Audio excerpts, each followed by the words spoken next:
Hello, everyone. I'm Rose, and let me share my story with you. My mother in law, Sherry, used to be a different person, not the vain and shallow woman she is now. This change occurred later in her life, or at least that's what my husband Dylan believes. Growing up, Dylan and Sherry didn't have a lavish lifestyle. They led a modest life together after Dylan's father passed away when he was just 4 years old. Sherry took on the role of the breadwinner, and they've lived a simple life until Dylan secured a great job after college. Dylan is a remarkable and kind man, not just because he's my husband. He earned a full scholarship to medical school and became a doctor. Despite his success, Dylan remained humble. However, Sherry's life took a turn for the luxurious.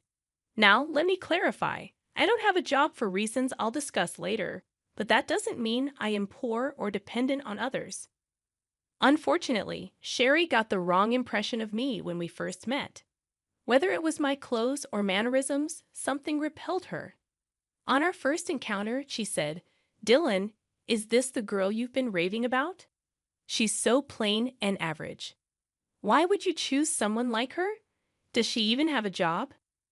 My name is Rose, and no, I don't have a job. However, Sherry assumed that meant I was planning to trap her son and drain his money.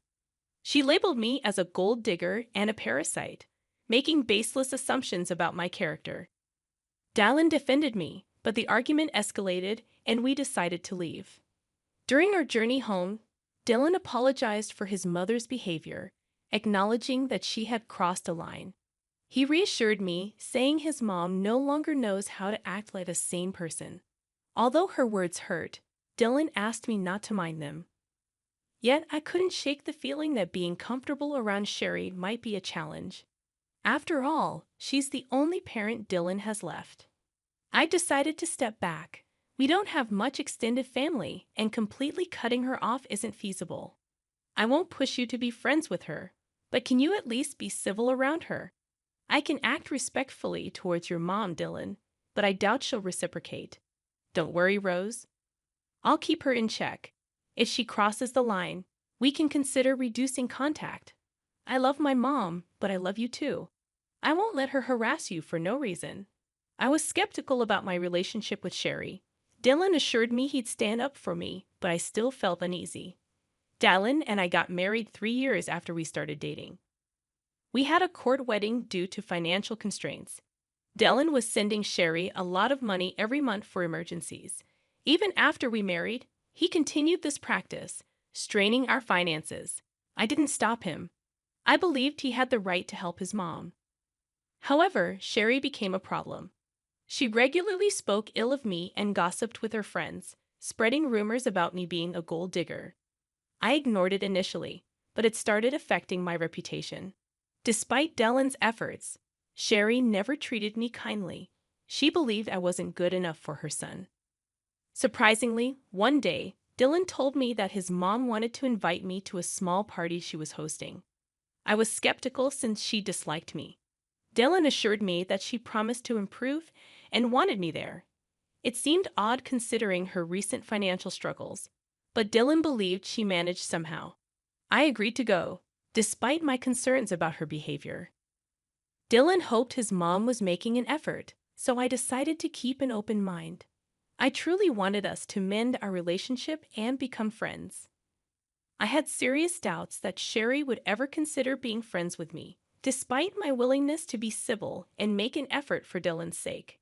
It seemed that Sherry had little regard for his happiness. Despite my skepticism, I decided to attend the party, eagerly waiting for Sherry to provide details. Sherry texted me the next day, and I assumed she was extending the invitation. However, her message took an unexpected turn.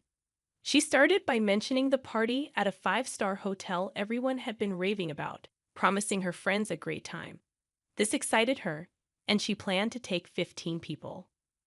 Curious, I asked if I was invited, given Dylan's assurance. To my surprise, Sherry responded with arrogance and disdain. She made it clear that I was not invited, emphasizing the exclusivity of the event due to her wealth, family status, and the supposed classiness of her friends. I was taken aback and confused, as Dylan had genuinely believed Sherry was extending an invitation. I expressed my assumption, only to be met with Sherry's condescending remarks, stating that I wouldn't understand the intricacies of planning such an event. I decided to maintain my dignity, acknowledging her message and clarifying that I wouldn't attend if I wasn't wanted. Sherry reiterated her stance, emphasizing her class and status, while I resisted the urge to respond with anger. Disappointed and hurt, I chose not to share this with Dylan. Instead, I patiently waited for the day of the party. Sherry, oblivious to the emotional impact of her actions, sent me a picture showcasing her and her friends in designer outfits, flaunting their status on social media. I refrained from responding, choosing to focus on my work and patiently await the unfolding of events. After about 3 hours, I received a call from my dad, and here's a confession for you all. My dad owns the hotel where Sherry was hosting her party. Sherry had no clue about this. 3 years ago, I inherited a substantial amount from my grandfather, which I invested in my dad's business. Now, I receive a share of the profits from the hotel and other family-owned businesses. Despite coming from a well-off family, I prefer not to broadcast it, and that's why Sherry was unaware of my background. She also had no idea about the high cost of the 5-star hotel and its restaurant. Sherry let her friends order without checking the menu or prices, resulting in a hefty $2,000 bill. This turn of events was the perfect opportunity for revenge. My dad called me to inform me that Sherry was at the hotel, having amassed a $2,000 bill. She was now asking for a 50% discount, claiming she was short on cash. My dad sought my advice, as Sherry's party had been rude and entitled, upsetting the staff. As expected, I shared my frustration with my dad, recounting how Sherry had boasted about the party to mock me for not being invited. The irony was not lost on me, given that she couldn't even afford the party she was flaunting. My dad expressed his understanding of the situation and shared the challenges faced by his staff due to Sherry's behavior.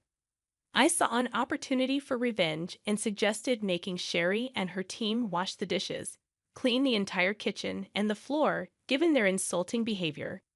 I wanted to extend this revenge to include Sherry's team, who had also mistreated our staff. If Sherry tried anything foolish, my dad could call the cops on her. My dad laughed at the suggestion, giving it a big thumbs up. He even offered to share pictures of the event. It seemed like the perfect chance to turn the tables and teach Sherry a lesson about humility and respect. When it happened, I would have relished seeing Sherry face the consequences of her actions. My dad promised to follow my suggestion and hung up. An hour or so later, he sent me pictures of Sherry and her friends washing dishes and wiping the floor at our restaurants. Dad also shared that when Sherry saw him as the restaurant owner, she looked relieved. She began telling him that she knew the owner and they would get out of the situation. To her surprise, Dad instructed her to clean his restaurants. She was dumbstruck for a while, and when she started to protest, Dad reminded her that since she didn't consider me family, he didn't consider her family either. It was a hilarious turn of events, and though I wished I was there, I did get some good pictures. After a while, Dylan came home looking visibly upset. I could tell he had heard from Sherry about what happened, and I knew she must have given him a twisted account of the events. He approached me, questioning what he heard about my dad making his mom clean the restaurant dishes. I explained to Dylan that it was the usual norm for us in such situations. Sherry had gone to our restaurant, racked up a $2,000 bill, claimed she didn't have more than $1,000, harassed our staff, and her party had been a nightmare. I believe this punishment was fitting. Dylan seemed surprised and questioned who Sherry had taken with her and what they ordered. I informed him that she took 15 people, and they ordered a lot, especially the fancy items. He expressed disbelief, as Sherry had told him she was taking only 4 people and had invited me, but I declined. I clarified that things didn't happen that way, and I showed him the text messages from Sherry. Dylan requested the bills and asked me to show him the texts, wanting to understand the situation better. I showed Dylan all the texts, and my dad sent him the bills. I also presented some pictures to illustrate the scale of Sherry's party. Dylan grew extremely mad when he saw everything. He called Sherry, asking her what was wrong and why she hadn't told him the full story.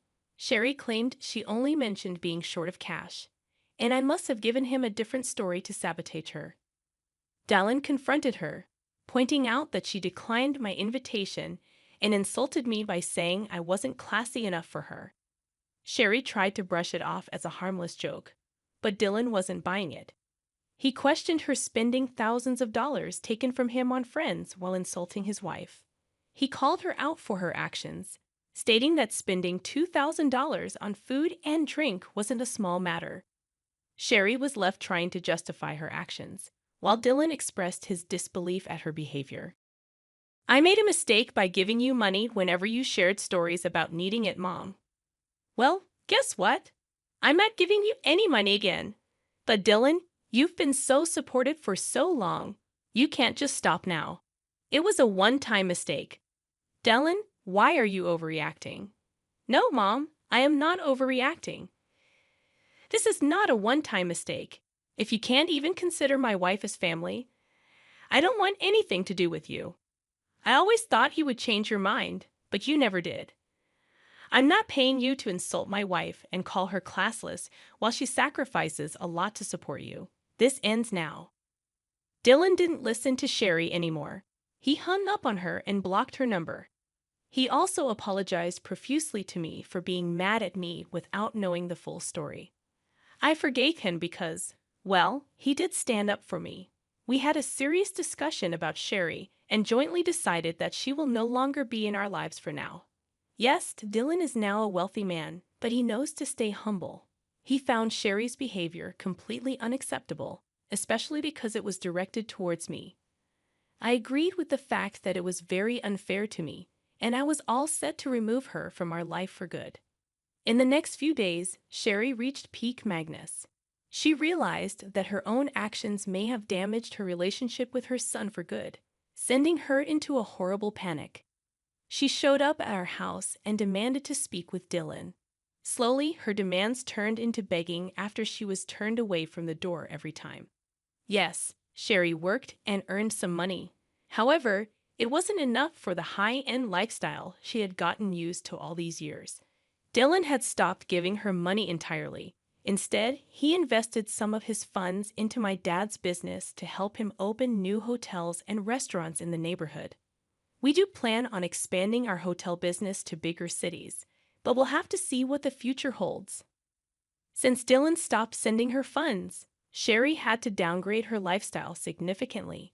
She was struggling to keep the rented condo with her own money and ultimately decided to end her lease. She has now shifted to a small one-bedroom apartment and doesn't have any money to spend on extras after all the bill payments. How do we know this? She emails us about it. Of course, she still downplays her behavior and acts like we are overreacting. Suffice it to say, she will be out of our lives for a while now. Just a month ago, I found out that I was pregnant. Dylan and I are overjoyed and busy planning everything before our baby comes. To be honest, I'm glad that my child won't be around shallow people like Sherry anymore. But if the time comes, I will make sure my dear mother-in-law doesn't get to fill my child's head with nonsense. For now, please wish us luck so that we can be good parents to a healthy child.